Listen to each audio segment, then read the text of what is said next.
दूसरी बात मेरे अजीज दोस्तों और बुजुर्गों, वो है बिहार में जो इलेक्शन कमीशन की जानिब से इंटेंसिव रिवीजन के नाम पर जो वोटर लिस्ट अब बनाई जा रही है।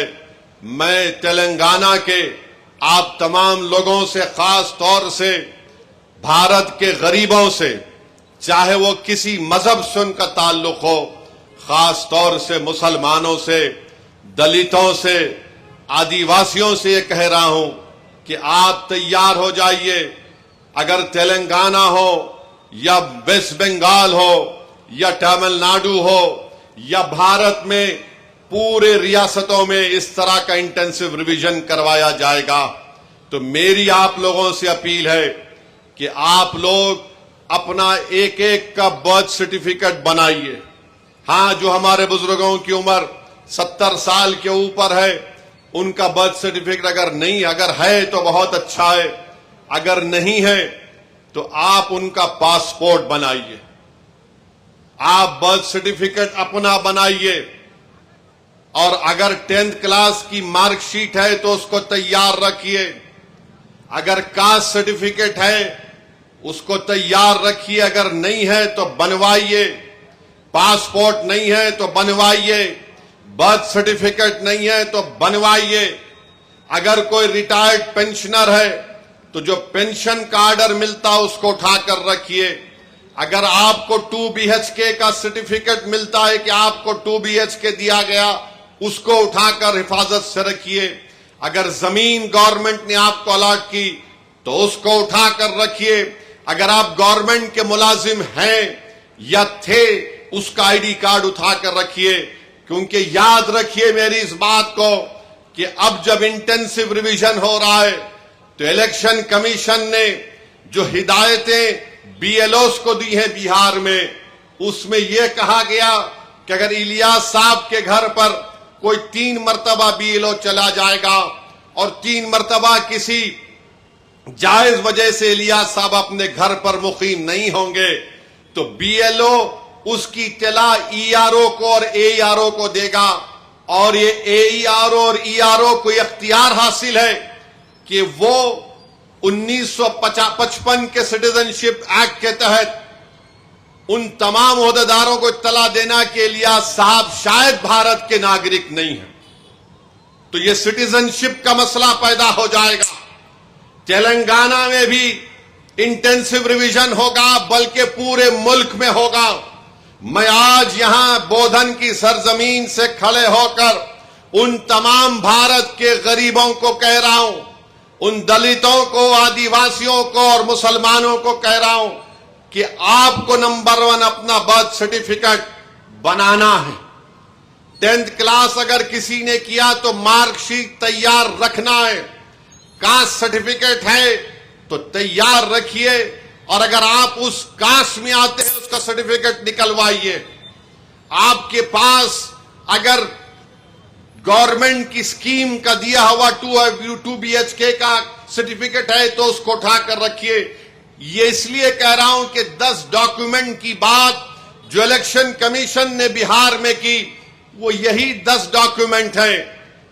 हमने सुप्रीम कोर्ट को अख्तरुल ईमान मजलिस की तरफ से गए तो सुप्रीम कोर्ट ने अपने इंटरिम ऑर्डर में कहा कि प्राइमा फेसी हम इलेक्शन कमीशन से कहते हैं कि आधार कार्ड को भी, जो इलेक्शन कमीशन का वोट डालने का एपिक कार्ड होता है, राशन कार्ड को भी वो कंसीडर करे।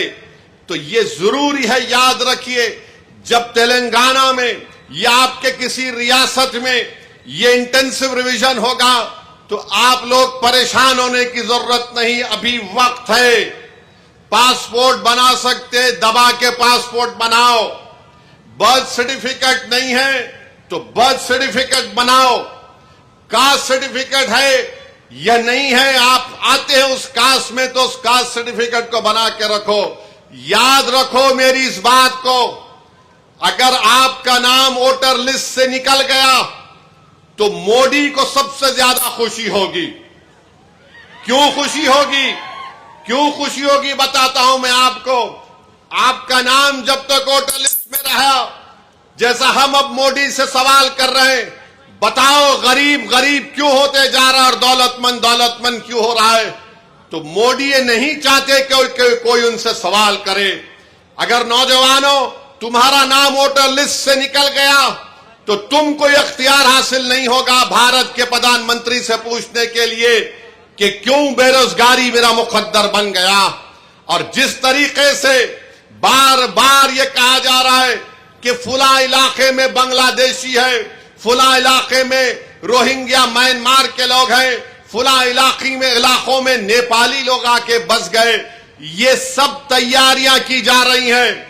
मैं आपको जिम्मेदारी से बाखबर कर रहा हूं। ये जज्बात में लाने के लिए, ये डराने के लिए नहीं कह रहा हूं। ऑन रिकॉर्ड कह दिया गया कि पूरे भारत में इंटेंसिव रिवीजन होगा। और तेलंगाना में जो लास्ट इंटेंसिव रिवीजन हुआ था, मेरे ख्याल से अगर मेरा हाफिजा सही है तो 2007 में या फिर 2002 में हुआ था। मगर ये चीज की तैयारी करके रखिए। मैं भी रशादी साहब से बात कर रहा था कि हमको अनकरीब में तेलंगाना में एक हमारे सदर साहब की मौजूदगी में, उनकी क़यादत में एक मीटिंग करके हम तमाम तंजीमों के जिम्मेदारों को बुलाकर हम उनसे अपील करें, बल्कि हर जुमे के खुतबे से पहले जो लोग मस्जिदों में वाज करते हैं या बयान देते हैं, मेरी आपसे भी अपील है कि आप लोगों को बाखबर करिए। ये साजिशें की जा रही हैं। कल तुम्हारा नाम वोटर लिस्ट से निकल गया तो वोट डालना तो दूर की बात, कोई आकर तुमसे कहेगा कि अपनी शहरियत साबित करो। फॉरेनर्स ट्रिब्यूनल को भिजा दिया जाएगा, उसका भी एक प्रोसीजर है। पहले एसपी बॉर्डर को बोला जाएगा, एसपी बॉर्डर लेटर लिखेगा मिनिस्ट्री होम अफेयर्स को, वहां पर 3 ऑफिसर के दस्तखत के बाद आपका मुकदमा चलेगा। यानी आप अपने रोजगार से महरूम। सबसे ज्यादा बड़ी चीज यह कि आप अपनी इज्जत से महरूम हो जाएंगे। लोग आपको उंगली उठाकर बोलेंगे अरे इसका नाम वोटर लिस्ट से निकल गया, यह भारत का शहरी नहीं है। इसीलिए आप याद रखो, अभी से मैंने जो बात कही उस पर अमल करने की कोशिश करिए। मेरे दुश्मन बहुत हैं, मुझसे इख्तलाफ करने वालों की भी तादाद बहुत ज्यादा है, क्योंकि भारत के अगर कोई लैला है तो उसका नाम असदुद्दीन ओवैसी है। मुझसे बहुत चाहने वाले हैं, मगर उसकी परवाह मत करो। मैं तुमको बाखबर कर रहा हूं, मैं आपको बाखबर कर रहा हूं। वो तूफान आने से पहले हमको तैयारी कर लेना चाहिए। साजिश करने वाले की साजिश में उसको नाकाम करने के लिए हमको आज से तैयारी करना पड़ेगा। जो लोग हमारे मुल्क में, जिसको हमारे बुजुर्गों ने अपने खून पसीने से अंग्रेजों की गुलामी से आजाद करवाया, बेशर्मी की हद है कि तुम आज हमसे कह रहे हो कि बताओ तुम भारत के शहरी हो या नहीं हो। अरे अगर हमसे पूछने वालों, जाओ अंडमान की उस काला पानी की जेल से जाकर पूछो। अगर अल्लाह उस जेल के दीवारों को, ईंटों को जबान देगा तो पुकार पुकार कर कहेंगे कि यहां पर वो मुजाहिदीन कैद थे जिन्होंने अंग्रेजों से समझौता नहीं किया, जिन्होंने अंग्रेजों को माफीनामा लिखकर नहीं दिया और अपनी जानों को कुर्बान कर दिया। अगर अल्लाह माल्टा की जेल को, उस जेल के सहन को अगर अल्लाह बोलने की ताकत देगा तो पुकार पुकार कर कहेगा कि उस सर्दी में यहां पर मुजाहिदीन थे जिन्होंने अंग्रेजों से सौदा नहीं किया। अगर अल्लाह मुरादाबाद के उस जमीन को अल्लाह हुक्म देगा तो मुरादाबाद की जमीन पुकार कर कहेगी कि वो यो सरजमीन है जहां पर अल्लामा काफी ने नाते शरीफ पढ़कर फांसी का फंदा अपने गले में डाल दिया, मगर अंग्रेजों से समझौता नहीं किया। आज तुम उनसे, उनके वारिसीन से पूछ रहे हो कि कागज दिखाओ। यकीनन हम पूरी तैयारी करेंगे। अरे जो मुल्क का वजीर आजम अपनी डिग्री अवाम को नहीं दिखाता, वो बिहार के गरीबों से कह रहा है कि अपना बर्थ सर्टिफिकेट दिखाओ, अपना बर्थ सर्टिफिकेट दिखाओ। मैं अपनी डिग्री दिखाने को तैयार हूं, क्योंकि इसके बाद कोई बोलेंगे आप दिखाते क्या, मैं डिग्री दिखाने को तैयार हूं। मगर आज आप उन गरीबों से कह रहे बिहार के, सीमांचल की सरजमीन के बसने वाले गरीब मुसलमान नौजवान, 6-7 लाख नौजवान तो हैदराबाद में, बंबई, मुंबई में, पंजाब की खेतों में, दिल्ली के होटलों में काम करते हैं। और वो कहां आएंगे वहां पर? माने वहां से निकल कर आने का उनकी 1 महीने के करीब तनख्वाह उसमें सर्फ हो जाती है। तो बहरहाल आपको मैं बाखबर कर रहा हूं, आप तैयारी कर लीजिए। हो सकता है कि मेरी तकरीर के बाद बीजेपी की तरफ से या कोई और तरफ से बोलेंगे इन्हों खामखा डरा रहे। डरा नहीं रहा हूं। ये इलेक्शन कमीशन के वेबसाइट पर उनके जितने नोटिफिकेशन है वो आप पढ़ लीजिए, क्योंकि अख्तरुल ईमान हमारे बिहार के सदर ने खुद सुप्रीम कोर्ट में केस डाला है। हमने अपने पिटीशन में इन तमाम बातों को कहा है जो मैंने आपके सामने कह रहा हूं। तो इसलिए मेरे को कहना था कि आप इस पर गौर करिए।